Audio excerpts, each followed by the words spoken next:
자, 오늘 본문 1절에 보면 예수께서 제자들에게 이르시되, 그런 말로 시작을 하고 있습니다. 그러니까 이 말씀은 예수님께서 주변에 있던 그 무리들에게 주신 말씀이 아니고 제자들에게 주신 그런 말씀입니다. 우리가 이 제자들이라고 하면은 단순히 예수님 주변에 있는 무리들이라든지 혹은 이제 막 주님을 믿기 시작한 그 초신자들하고는 성격이 다르죠. 제자는 예수님을 섬기고 따르겠다고 결심한 그런 사람들 아닙니까? 자, 이렇게 예수님을 섬기고 따르겠다고 결심한 제자라면은 단순히 예수님 주변에 있는 무리들과 다른 데가 있어야 하지 않겠습니까? 이제 막 예수님을 믿기 시작한 초신자들하고도 다른 데가 있어야 하지 않겠습니까? 제자에게 무리나 초신자와 다른 것이 있다면 무엇일까요? 오늘 본문에서 예수님은 제자가 되기를 원하는 사람들에게 4가지를 말씀을 했습니다. 첫째는 뭐냐? 예수님의 제자가 되고자 하는 사람은 믿음이 약한 사람을 실족시키는 일이 없어야 합니다. 1절 보세요. 예수께서 제자들에게 이르시되 실족하게 하는 것이 없을 수는 없으나 그렇게 하게 하는 자에게는 화로다. 여기서 이 실족하게 한다는 말은 남을 넘어지게 한다 혹은 범죄하게 한다는 그런 말입니다. 내가 잘못하거나 혹은 내가 실수해서 남을 넘어지게 하고 남을 죄를 범하게 한다는 그런 말입니다. 우리 믿는 사람도 사람이기 때문에 남을 실족시키지 않을 수는 없죠. 나름대로 우리가 조심을 한다고요. 남을 실족시키는 일이 없을 수는 없습니다. 아무리 조심을 해도 남을 실족시키게 됩니다. 그러나 이 남을 실족시키는 일이 피할 수 없는 일이라고 해서 하나님께서 그 남을 실족시키는 사람을 그냥 넘어가지는 않으십니다. 남을 실족하게 하는 그 사람은 하나님 앞에서 화를 당합니다. 화도 보통 화가 아니죠. 2절에 보면 뭐라고 합니까? 그가 이 작은 자 중에 하나를 실족하게 할지니 차라리 연자 맷돌이 그 목에 매여 바다에 던져지는 것이 나으니라. 그렇게 말씀했어요. 연자 맷돌이 뭔 줄 아세요? 이 연자 맷돌은 사람이 돌리는 그런 작은 맷돌이 아닙니다. 이것은 소나 나귀가 돌리는 큰 그런 맷돌이에요. 작은 자 하나를 실족시키는 것이 큰 연자 맷돌을 목에 매달고 바다에 빠져 죽는 것보다 더 심한 화를 당합니다. 여기서 이 작은 자는 어린아이가 아니에요. 믿음이 약한 사람이나 혹은 믿은 지 얼마 안 되는 초신자를 가르칩니다. 여러분은 믿음 약한 사람이나 초신자를 어떻게 대합니까? 여러분보다 믿음이 약하고 초신자라고 함부로 막 대합니까? 그러면 어떻게 돼요? 연자 맷돌을 목에 걸고 바다에 빠져 죽는 것보다 더 심한 화를 당한다는 사실을 기억하기를 바랍니다. 우리는 믿음이 약한 초신자라고 저 사람 하나 없으면 어때? 이렇게 생각하고 함부로 막 대할지 모릅니다. 아닙니다. 그것은 크게 잘못했습니다. 고린도전서 9장 11절 한번 같이 봅시다. 다 같이. 시작. 그러면 내 지식으로 그 믿음이 약한 자가 멸망하나니 그는 그리스도께서 위하여 죽으신 형제라. 자, 여기서 바울은 믿음이 약한 형제를 가르쳐서 뭐라고 합니까? 그는 그리스도께서 위하여 죽으신 형제라고 했습니다. 예수님은 믿음이 좋은 사람이나 혹은 오래 믿은 사람만을 위해서 죽으신 것이 아니에요. 예수님은 믿음이 약한 사람이나 혹은 믿은 지 얼마 안 되는 초신자를 위해서도 죽었습니다. 우리에게는 믿음 약한 사람이나 혹은 믿은 지 얼마 안 되는 초신자가 있으나마나 그런 존재로 보일지 모르지만, 그러나 주님께는 그들이 주님이 위하여 죽으실 만큼 귀하고 소중한 존재입니다. 그러니까 우리가 무엇이라 해요? 주님이 위하여 죽으신 그 소중한 형제입니다. 믿음이 어리고 그냥 초신자라는 이유로 함부로 우리가 박대할 수 있단 말입니까?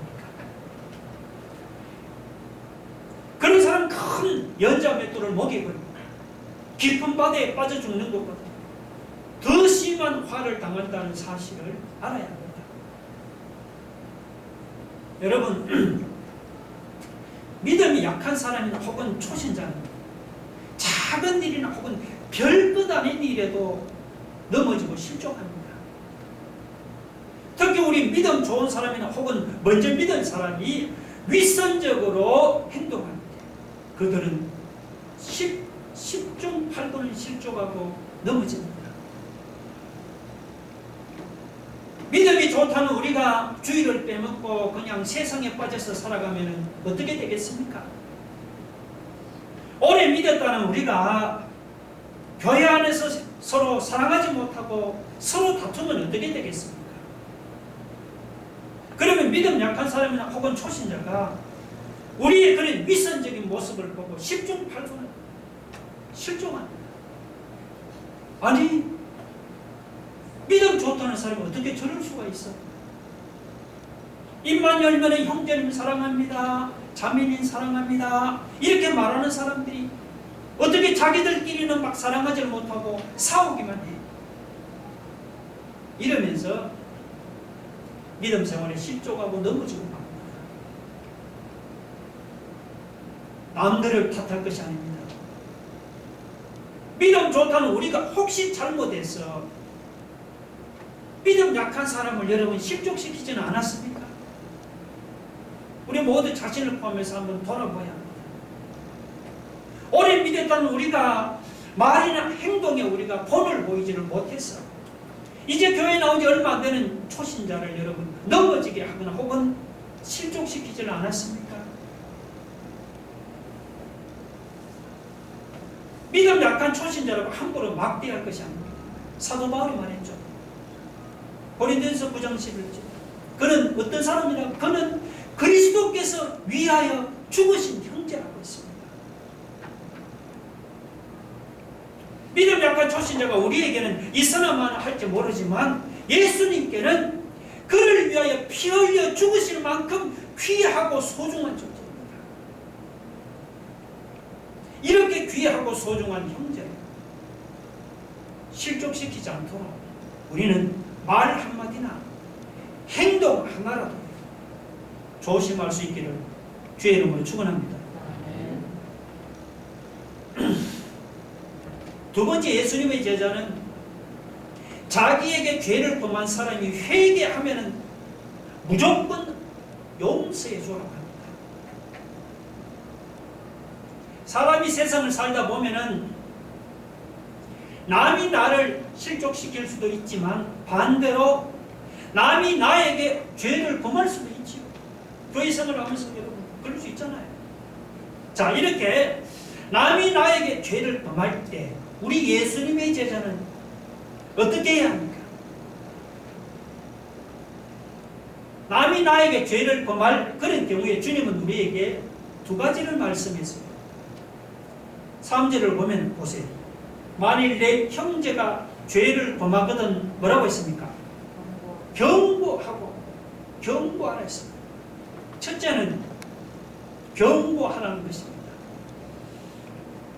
이 경고하라는 말이 영어 성경에는 리뷰크로 되어 있습니다. 리뷰크. 그러니까 발음이 잘 안 나오는 이 리뷰크는 뭐냐? 책망하라, 권면하라, 그런 뜻입니다.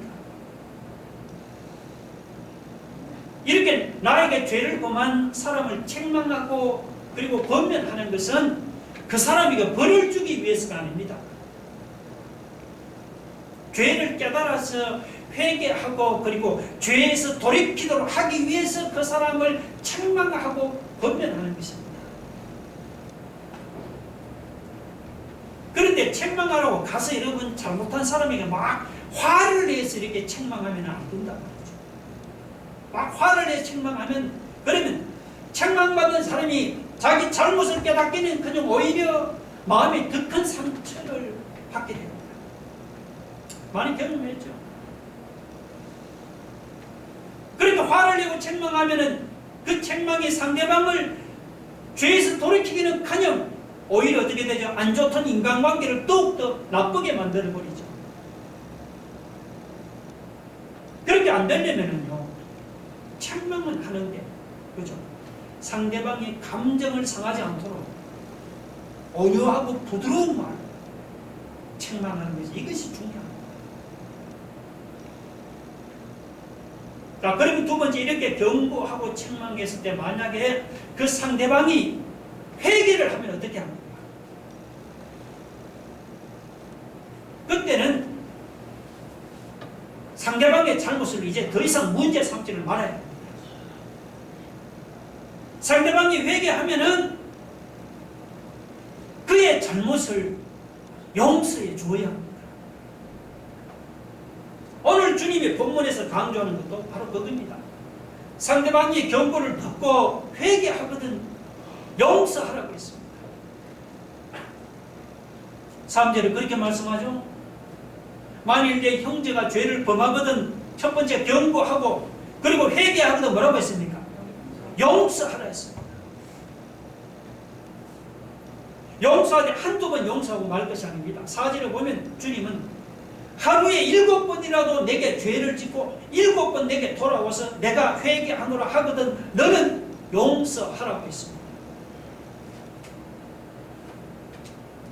여기서 7번은 단순히 7번만이 아니죠. 이 7번 성경에서 완전수로, 이것은 횟수의 무제한을 의미합니다. 그러니까 회개하면은 숫자에 구애받지 말고 무한히 그냥 끝없이 용서해 주라는 그런 말이에요. 물론 그 상대방의 회개가 참되지 않을 수도 있죠. 상대방이 정말 잘못을 깨닫고 용서해 달라는 것인지 아니면은 그냥 정략적으로 용서해 달라는 것인지 남의 마음속에 안 들어가 보니까 내가 어떻게 알겠습니까? 그러나 모른다고 저게 진짜 회개인지 가짜 회개인지 그렇게 조사하려고 해서는 안 된단 말이죠. 일단 상대방이 말로 회개한다 하면은 그 회개가 진짜인지 가짜인지 진위를 따지지 말고 그냥 용서해 주라는 것입니다.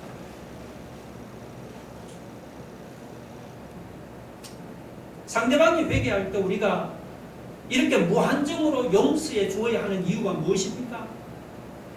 그 이유는 우리도 하나님 앞에서 그렇게 무한정으로 우리가 용서를 받았기 때문이죠. 비유로 말한다면 우리는 하나님 앞에서 1만 달란트의 빚을 탕감받은 사람과 같습니다. 1만 달란트는 우리 돈으로 환산하면요 6조 원 정도입니다. 6조 원. 엄청난 돈이죠. 반면에 우리가 남을 용서하는 것은 100데나리온에 불과합니다. 우리에게는 심각하지만 이 100데나리온은 얼마냐 하면 기껏해야 이게 한 1,000만 원 정도입니다. 물론 1,000만 원도 작은 돈이 아니지만 그러나 6조 원에 비하면은 뭐 푼돈이 불과하잖아요. 나에게 손해를 입힌 사람, 나를 괴롭히고 내 마음을 아프게 하고 상처를 입힌 사람,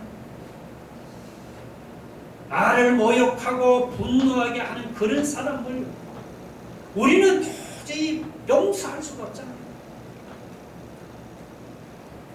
우리 눈에는 남들이 내게 가한 손해라든지 괴롭힘이라든지 혹은 아픔이라든지 상처라든지 모욕감이라든지 분노가 우리 눈에 너무 크고 심각하게 보이잖아요. 그런데 하나님께서 보실 때는 우리가 당하는 그 모든 것들이 100데나리온에 불과하다는 거죠.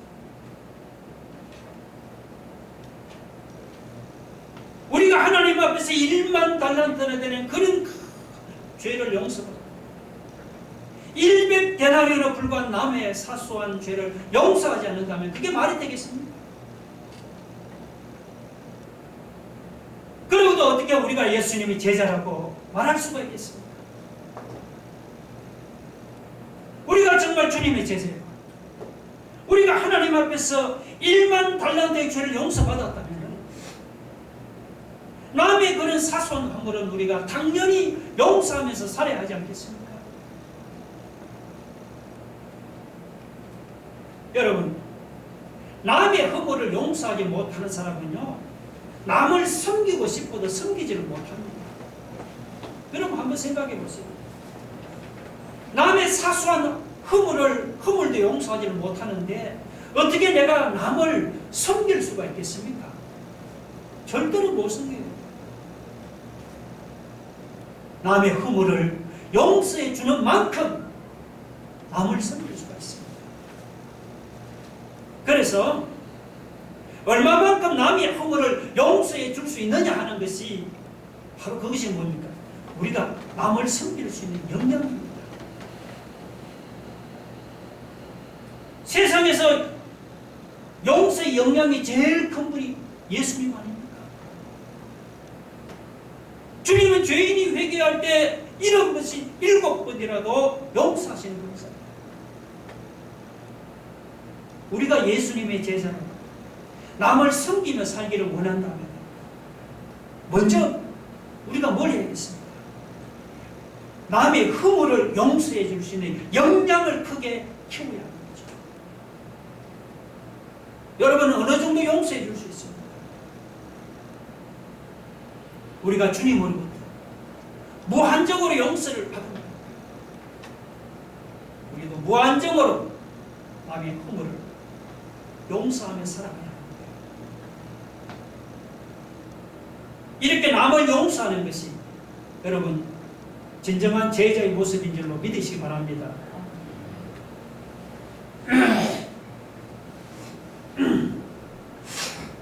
그 다음 세 번째, 예수님의 제자는 믿음의 사람이 되어야 합니다. 믿음의 사람. 자, 앞에서 예수님께서 제자들에게 형제를 실족시키지 말라, 형제가 하루에 7번이라도 회개하면 용서하라고 말씀했죠. 근데 그 말을 듣자 제자들이 마음속에, 여러분 마음처럼 역심만 하고 그들의 마음에 은근히 근심이 생겼습니다. 왜냐하면 아무리 생각해도 제자들이 생각해도 형제를 무한정으로 용서한다든지 혹은 실족시키지 않는 것은 자기들의 힘으로는 할 수 없기 때문이죠. 그렇잖아요. 그 마음이 부담이 됐어요. 근심이 됐습니다. 그래서 제자들은 주님께 나와서 그런 일을 할 수 있는 믿음을 더하여 달라고 그렇게 간청을 했습니다. 5절 보세요. 사도들이 주께 여쭤보되 우리에게 믿음을 더하소서 하니, 이렇게 제자들이 믿음을 더하여 달라고 간청을 하면은 우리 생각에는 예수님께서 그래 내가 너희에게 믿음을 더해 주겠다 이렇게 말씀해야 하지 않겠습니까? 근데 주님 그렇게 말씀하지 않았어요. 뭐라고 했습니까? 6절 한번 보세요. 주께서 이러시되 너희에게 겨자씨 하나일 만한 믿음이 있었더라면 이 뽕나무들은 뿌리가 곱게 바다에 심기우려 하였을 것이요 그것이 너희에게 순종하였으리라. 여기서 이런 겨자씨 알죠? 겨자씨는 이 좁쌀보다 작은 그런 씨앗이죠.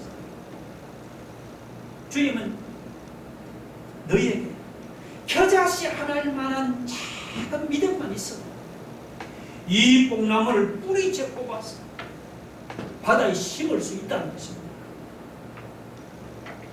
이 가나안 땅에 있는 뽕나무는 아주 그 뿌리 박는 힘이 강하다고 합니다. 웬만한 그냥 태풍이 불어서는 뿌리가 절대로 뽑히지 않아요. 근데 이 뽕나무를 뽑는 것도 어려운데 그 뽕나무를 바다에 심는 것은 더 어려운 일이죠. 예수님 말씀 무슨 의미냐 하니까 제자들에게 너희들에게 겨자씨 하늘만한 작은 믿음만 있어도 그 뽕나무를 뽑아가고 바다에 심는 것 같은 그런 불가능한 일, 그런 어려운 일도 할 수 있다는 것입니다. 여러분, 예수님께서 우리에게 믿음을 달라는 제자들에게 이 말씀을 하는 이유가 무엇입니까? 그것은 제자들에게 겨자씨 하나만한 작은 믿음도 없기 때문이에요. 제자들이 지금까지 예수님을 따라다니면서 주님이 병을 고치는 것도 봤지요. 귀신을 쫓아내는 것도 보고 죽은 자를 살리는 것도 보았습니다. 그런데도 제자들에게 이런 겨자씨 하나일 만한 믿음도 없다니까 얼마나 여러분 안타까운 것입니까? 그렇잖아요. 마가복음 9장에 보면은 예수님께서 베드로와 야고보 요한을 데리고 변화산에 계실 때 있습니다. 그런데 산 밑에서는 간질병 걸린 아이 아버지가 제자들을 찾아와서 자기 아들을 고쳐달라고 막 그렇게 간청을 했잖아요. 그런데 제자들 9명이 달라붙어서 힘을 합쳐도 그 간질병 걸린 어린아이 하나를 고치지를 못했잖아요. 예수님을 따라다니는 제자들의 믿음이 그렇게 보잘것없었습니다. 여러분, 제자들만 탓할 것이 아니죠. 오늘 우리에게는 이런 겨자씨 하나일 만한 그런 믿음이 있습니까? 우리가 입으로는 믿습니다, 믿습니다라고 말합니다. 그런데 우리가 하는 것을 보면 정말 겨자씨 하나일 만한 그런 작은 믿음도 없는 것이 아닙니까?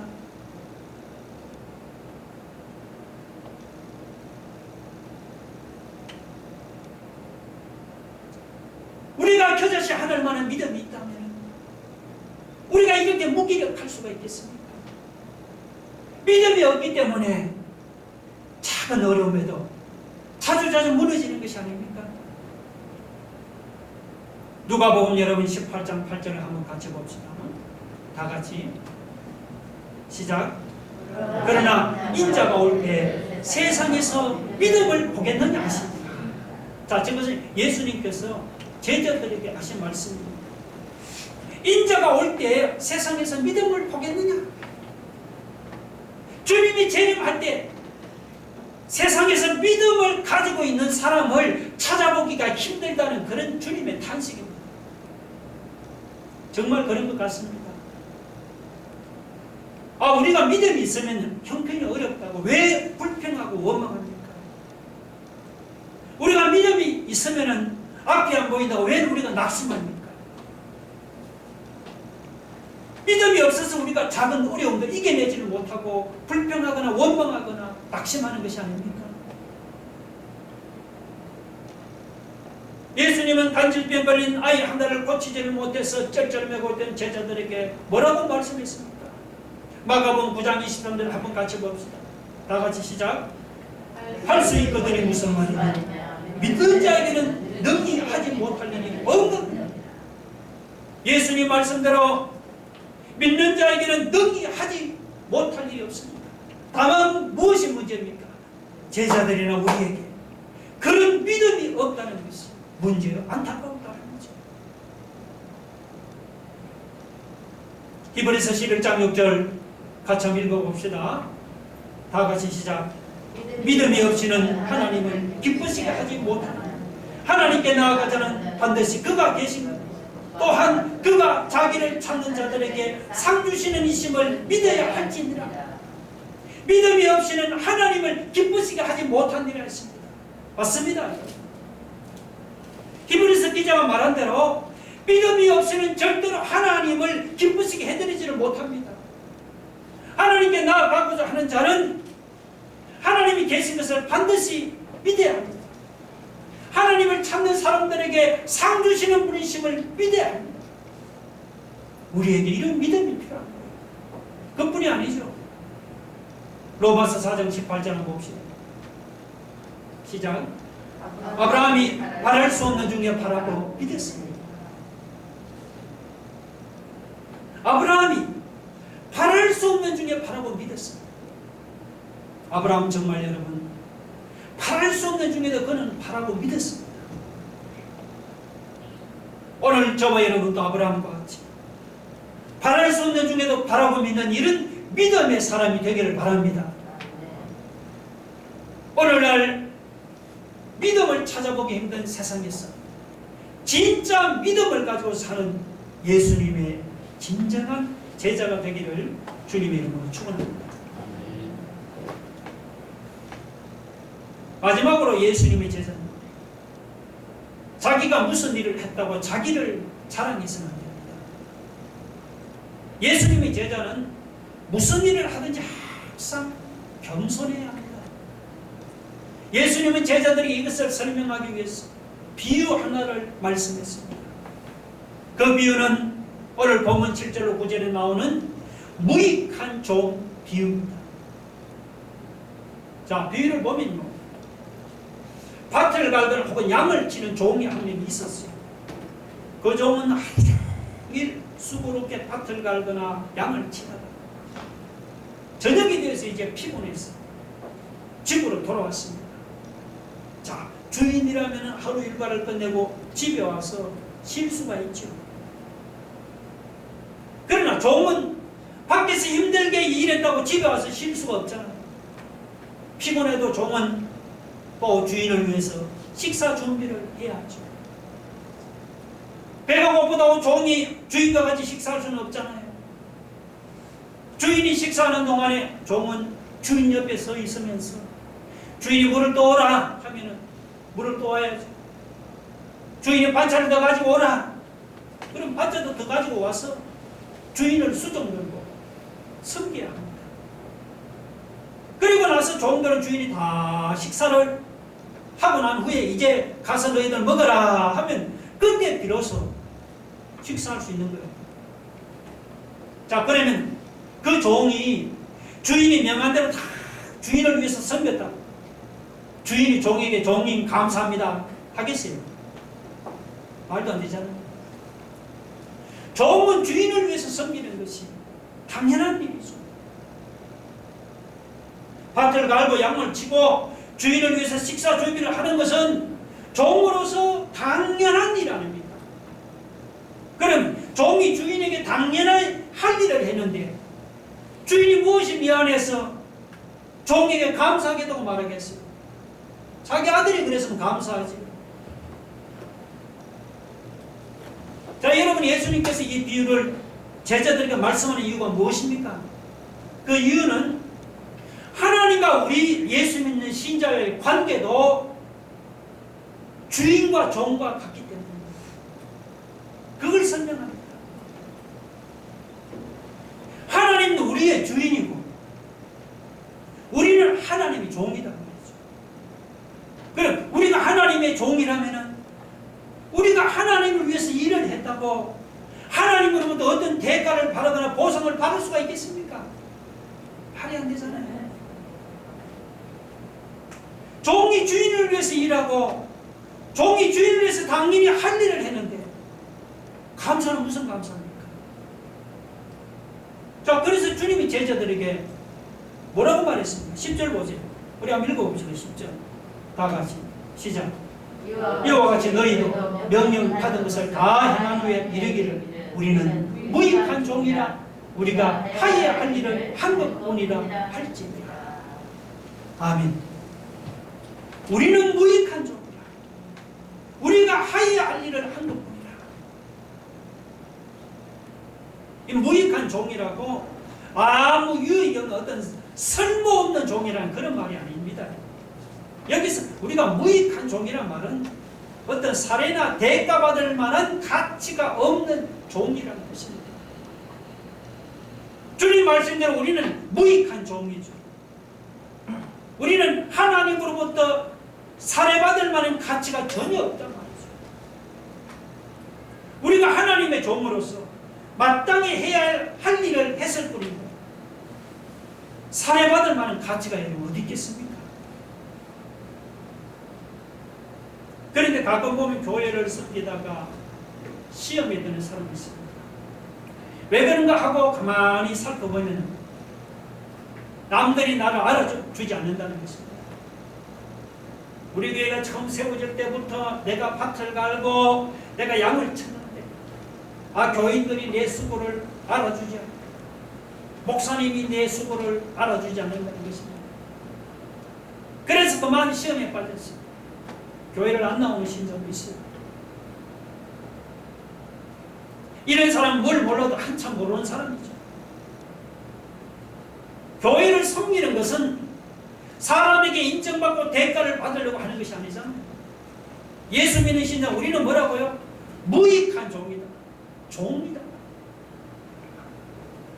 무익한 종으로 우리가 마땅히 할 일을 한 것뿐인데 인정받을 것이 어디 있고 대가를 받을 것이 어디 있겠습니까? 무익한 종으로 내가 할 일을 한 것뿐인데 자랑할 것이 어디 있겠습니까? 무익한 종이다. 돌아보니 코로나로 2년이 넘도록 힘들게 우리가 믿음 생활을 해왔습니다. 주일 오후 예배나 주일 식사교제도 오랫동안 중단됐다. 얼마 전에 다시 재개됐죠. 예배드리는 숫자도 그냥 반토막으로 줄어들었어요. 이런 상황이 오랫동안 놓여 있다 보면 자칫 우리의 믿음 생활이 회의가 생길 수도 있습니다. 주일 성수는 예배 생활에 대한 개념도 무너질 수가 있습니다. 여러분 그런 회의가 생길 때마다 명심할 것이 있습니다. 뭐냐? 우리는 무익한 하나님의 종이라는 것입니다. 무익한 하나님의 종. 우리가 주일 성수하고 예배 드리는 것이 무슨 대단한 일입니까? 우리가 하나님의 종으로 주일 성수하고 예배 드리는 것이 당연한 일이 아닙니까? 코로나가 왔다고 마땅히 할 일을 안 하거나 혹은 소홀히 하고도 우리가 하나님의 종이라고 우리가 할 수가 있겠습니까? 여러분, 예수님의 제자는 무슨 일을 했다고 자기를 자랑해서는 안 돼요. 무슨 일을 하든지 우리는 항상 겸손해야 합니다. 나는 뭐라고요? 나는 무익한 종입니다. 오늘 성경에 말씀하죠. 내가 해야 할 일을 한 것뿐입니다. 우리 모두 이런 마음을 가지고 어려운 일을 당해도 우리는 무익한 종자. 마땅히 할 일을 다하는 주님의 충성스럽고 겸손한 종이 되기를 주의 이름으로 축원합니다. 우리 한번 다 같이 눈을 감고 가슴에 두 손을 모아보겠습니다. 여러분, 우리가 예수님의 진정한 제자가 되기를 원합니다. 그러면 우리가 무슨 일을 했다고 자랑하지 맙시다. 나는 무익한 종입니다. 마땅히 할 일을 한 것뿐이다. 고백하는 겸손한 종이 되기를. 주님, 지금은 세상에 믿음을 찾아보기 힘들다 했습니다. 여러분, 믿음이 부족한 세상에서 진짜 믿음을 가지고 살고 믿음 있는 제자가 되게 하여 주옵소서. 우리가 주님 앞에서 무한정으로 용서받아서 주님, 우리도 주님의 제자, 남의 허물과 잘못을 용서하며 살아가게 하여 주옵소서. 여러분, 주님이 위하여 죽으실 만큼 귀하고 소중한 형제를 실족시키지 않고 우리의 말 한마디, 행동 하나도 조심하면서 주님의 참된 제자의 삶을 살아갈 수 있기를 바랍니다. 우리 한번 다 같이 동서로 기도하겠습니다. 할렐루야. 오늘 예수님 돌아보면서 제자들을 주신 말씀, 네가 진정한 제자가 되기를 무익한 종입니다. 무익한 종이 무슨 일을 더 잘하는 것이 아니겠습니까? 마땅히 해야 할 일을 한 것을 주님 이런 겸손한 마음 맡겨준 그런 일들을 감당해 나가는 우리 이스라엘을 위해서 주님, 지금은 나는 믿음을 찾아보기 힘들소서. 그래서 자녀 같은 믿음 안에서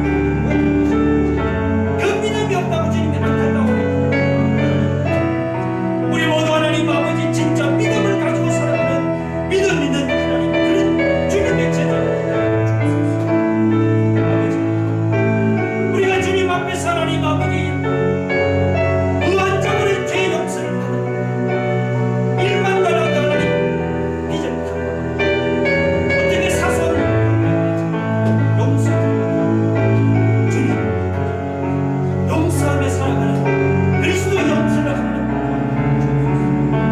아버지 하나님 주님이 위하여 죽으실 만큼 귀하고 소중한 혹시 내가 잘못하고 말이나 행동을 잘못해서 실족시킨 일이 없어